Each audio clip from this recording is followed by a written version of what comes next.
We've also seen a tripling. During the start of the COVID-19 pandemic, California Governor Gavin Newsom signed an order waiving enforcement of a law that set specific nurse-to-patient ratios. While it was intended to allow healthcare workers flexibility in caring for more patients, California nurse Narissa Black says she and her colleagues were overloaded with 50% more patients. It was harrowing. It was very stressful. My colleagues and myself, we were just burned out. So we voiced our concern. We did several actions, many actions for the last year.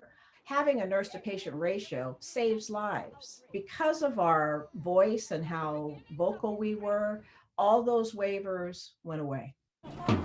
Over the last year, the National Nurses United Union has held more than 2,000 actions, including rallies, caravans, and even memorials.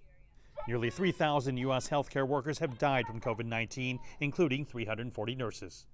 That's added urgency to another healthcare union demand: proper PPE, personal protective equipment. Our managers or supervisors started locking up the PPE, and we had to justify what we needed, why we needed an N95 mask.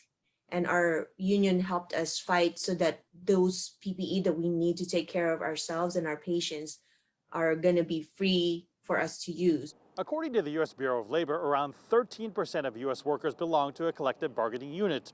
For nurses, it's significantly higher at more than 20%. The California Hospital Association declined a request to be interviewed about its relationship with healthcare unions. Charles Binkley, a bioethicist at the Markkula Center for Applied Ethics, says an already tense relationship between hospitals and unions has further deteriorated during the pandemic. When the administration says, you have to do this, you have to work these extra hours, you don't get a break.